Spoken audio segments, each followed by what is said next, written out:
souvent au bout là c'est pas super bien fini, donc on passe un truc en fer, en plastique.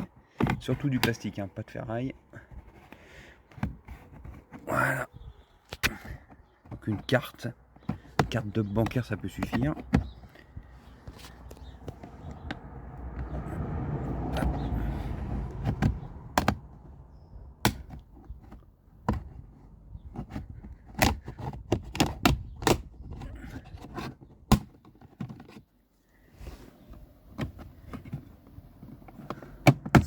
Ce n'est que clipsé, hein.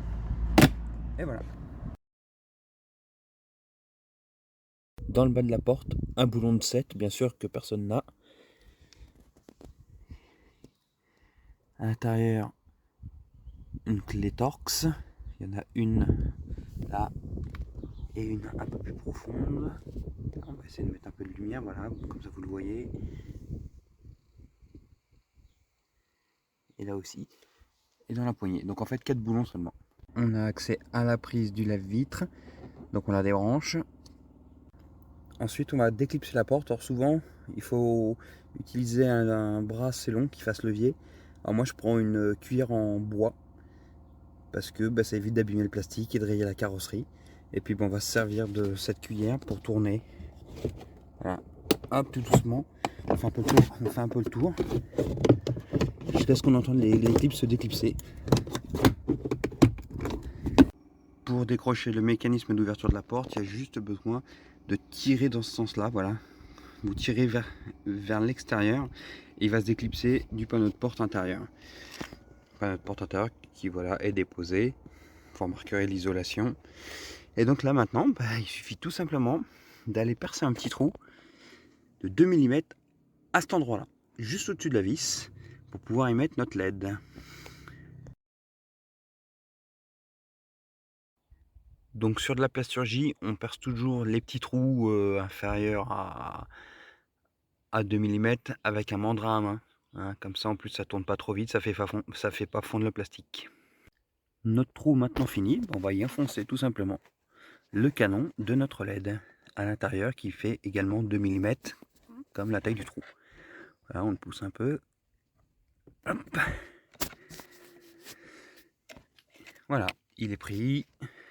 On va scotcher le fil sur le panneau de porte pour maintenir tout ça. On passe sous l'isolant. On remarquera que la LED donc fait 2 mm et elle est affleurante au niveau du trou. Le fil est maintenant scotché, parce qu'il n'y a rien de plus chiant d'entendre un fil, surtout quand il fait froid et qu'il est bien rigide, taper contre de la plasturgie. Donc il est bien scotché, en même temps il maintient la LED, tout est parfait. On remet l'isolant là-haut, juste dans son petit crochet. Voilà, l'isolant est remis. On passe le fil à l'emplacement de la sortie de la prise du lave-vitre. On n'a plus qu'à repositionner le panneau intérieur.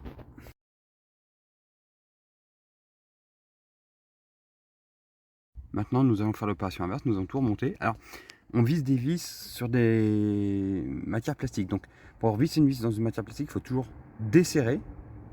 Voilà, on entend qu'on est rentré dans l'ancien filetage et là, on peut resserrer. Afin de ne faire aucune coupure de fil sur la voiture, j'ai donc branché, soudé des petites pattes en ferraille. Voilà. En gros, c'est des pattes de composants qu'on va recourber au bout pour pouvoir faire contact à l'intérieur de la prise. Voilà, à l'intérieur de la prise, sachant que c'est les deux extrémités, donc côté gauche c'est le moins et côté droit c'est le plus.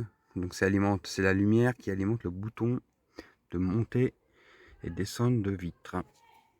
Voilà, maintenant c'est bien enfiché à l'intérieur, hein, ça fait contact, il n'y a aucun souci.